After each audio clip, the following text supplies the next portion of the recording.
विदेश मंत्री एस जयशंकर ने आतंकवाद के मामले पर पाकिस्तान और चीन दोनों को जमकर लताड़ लगाई है। विदेश मंत्री ने संयुक्त राष्ट्र की सुरक्षा परिषद में 1 जनवरी 2021 को 2 साल के लिए भारत के अस्थायी सदस्य बनने के बाद पहली बार यूएन को संबोधित किया। इसमें विदेश मंत्री ने पाकिस्तान की तरफ इशारा करते हुए कहा कि कुछ देश सीधे तौर से आतंकवाद को मदद पहुंचाते हैं और उन्हें पनाह देते हैं, साथ ही साथ आतंकवाद का समर्थन करते हैं।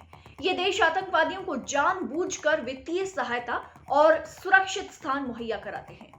We in India have seen the crime syndicate responsible for the 1993 Mumbai bomb blast not just given state protection but actually enjoying 5-star hospitality.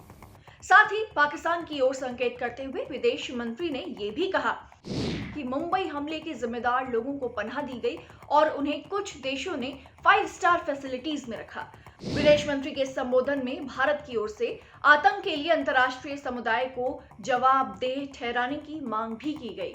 आतंक पर संयुक्त राष्ट्र की समिति 1267 ने अंतर्राष्ट्रीय आतंकवादियों की जो लिस्ट बनाई है उसमें सबसे ज्यादा पाकिस्तानी हैं। इनमें मसूद अजहर, हाफिज सईद, जकीउर रहमान, लखवी जैसे आतंकवादी शामिल हैं।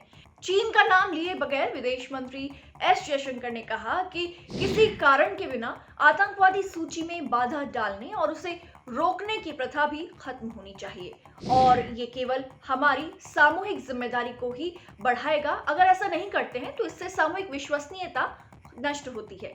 गौरतलब है कि बीजिंग ने मसूद अजहर को 10 साल के लिए अंतर्राष्ट्रीय आतंकवादी के रूप में सूचीबद्ध करने की राह में रोड़ा अटकाया था। यूएन में अपने संबोधन के दौरान जयशंकर ने आतंकवाद पर जीरो टॉलरेंस की बात कही। उन्होंने कहा कि आतंकवाद पर जीरो टॉलरेंस की जरूरत है। एस जयशंकर ने मंगलवार को संयुक्त राष्ट्र की सुरक्षा परिषद में संयुक्त राष्ट्र प्रणाली के लिए आतंकवाद के खतरे को संबोधित करने और प्रभावी कार्रवाई सुनिश्चित करने के लिए 8 पॉइंट्स का एक एजेंडा दिया है। We must all summon the political will to unhesitatingly combat terrorism. There must be no ifs and buts in this fight.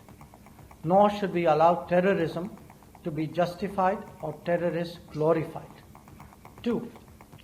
We must not countenance double standards in this battle.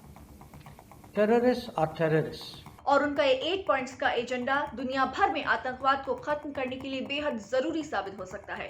इस 8 सूत्रीय एजेंडे में विदेश मंत्री ने बताया कि आतंकवाद और अंतर्राष्ट्रीय संगठित अपराध के बीच संबंधों को पूरी तरह से समझा जाना चाहिए और इसको मान्यता दी जानी चाहिए और इसका सख्ती से मुकाबला करने की जरूरत है।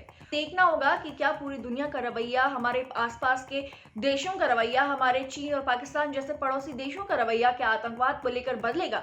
क्या उनका ये मानना कि आतंकवाद कुछ अच्छा हो सकता है या बुरा हो सकता है, या फिर आतंकवाद के प्रति उनकी जो जिम्मेदारी है वो अगर पूरी दुनिया तय कर सकेगी, दुनिया ज्यादा जिम्मेदार हो सकेगी, तो ये आने वाले दिनों में दुनिया भर को सुरक्षित स्थान बनाने के लिए बेहद जरूरी साबित हो सकता है।